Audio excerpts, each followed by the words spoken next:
Chris, what inspired you to write The Power to Transform? For years, people have been clamoring for me to write a book. And I put it off and I said, look, you hear me say this all the time. You don't really learn anything from books. Now, to contextualize that, that's not to suggest that you ought not to read books. What I said is you don't learn anything. You might get inspired to learn something from a book, like I did when I read I got inspired to learn Aikido and so forth.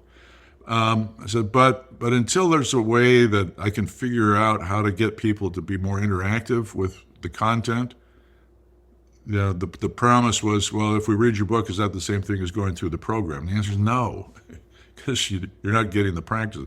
Well, then, the internet arrived and grew up, and finally there was a way where we set up a website that goes with the book, where you can go and do the assignments and put in all this stuff. And I'm still in the Providence was smiling. So I finally said, okay, I'm gonna write a book. And I had a connection with a big time media guy in New York. So I called him up. I said, let's figure out how to get the book deal done. And he says, okay, no problem. So he says, be in my office in a month, here in New York City. So I go, and we're going to go out to lunch, and one of the guys that used to work for him was then the CEO of Rodale, big publishing company. So we have this nice lunch at the Four Seasons, the usual New Yorkie stuff. And, as we're doing coffee, he says, we need to get a book deal done here for Chris. Oh, sure, no problem. What are you, da, da, da. In 15 minutes, we articulated a book deal. They advanced me $100,000 to write the book, which nobody does anymore. Hey. Yeah. And then they assigned me a ghostwriter because I'd never written books. I'd written papers and all sorts of stuff. And then, so we went to work on the book. I had to get rid of the ghostwriter. Do you remember back when Oprah had a book club and there was this big scandal about some guy writing these books where the factual facts had been modified? Yeah. That's what I remember. I remember very well, yeah. I would tell him, here's how we did this stuff with the Army, and here's how it happened. He said, well, that's great, but we need to change this a little bit and that a little bit. I said, no, you don't understand. We're not changing anyway because that didn't happen that way. Well, but it'll read better. I don't care if it reads better. The people that I'm talking about here are all still alive, and they will know, as will I, that that's not the way it happened. So we had a few rounds of that, and I ended up finishing it on my own. And unfortunately for me, by the time we got it done, the guy who was the CEO of Rodale had moved on, and the new CEO came in, and it wasn't her project, and blah, blah, blah, blah. So we never got the support that I'd hoped for. Well, did she put new conditions, or? No, she just wanted to have her own projects, Right. And Chris, how was you explained that you had the ghostwriter, but the whole writing process, how was it? Was it easy, difficult? If you can just walk me through. It was a bit of a challenge in that I'm trying to write a book and run a company at the same time, right? So I thought, well, I write papers and stuff, and the way I do it is I just close the door to my office and get to work. I'll just do that with this book. It can't be that much different. I had to abandon that because apparently the people that worked with me didn't understand that when the door was closed, that meant don't come in here. So after too many interruptions, I mean, you write, so once you get going and you get the train going, it doesn't work if somebody barges in and you have to have a 15-minute conversation, try and go, oh, I have no idea where I was here. So then I said, okay, I'm going to stay home every morning and discipline myself, and that's what it really took.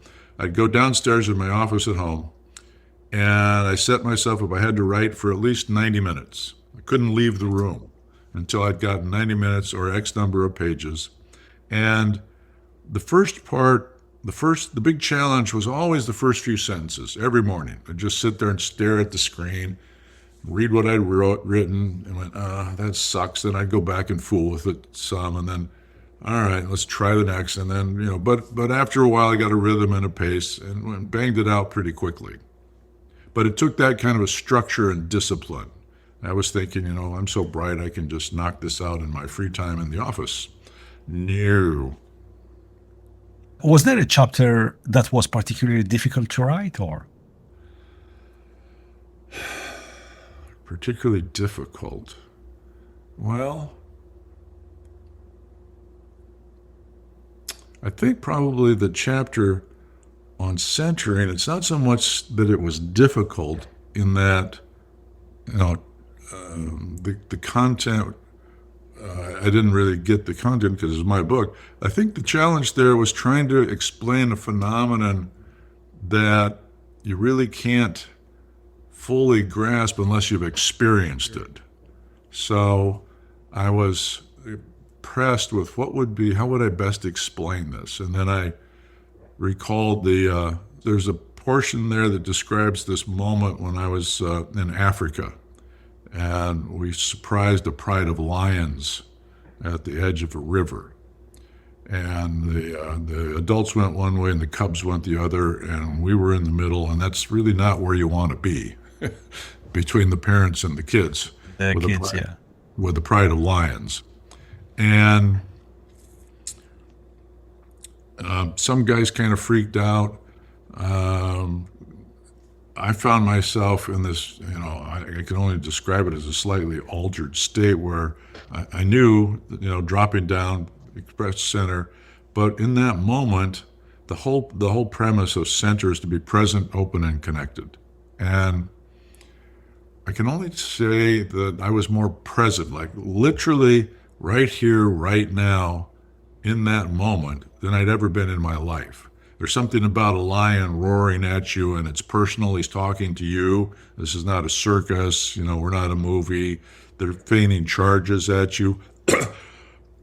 Perturbates your biology in a way that nothing else that I've experienced ever does. And so, okay, we gathered ourselves. Said, okay, let's move towards the river, and then we'll let the lions get back together. Seemingly a good idea. As we move towards the river, all of a sudden the river erupts, and it's an angry hippo, as we've now intruded on his territory, and hippos are more dangerous than lions.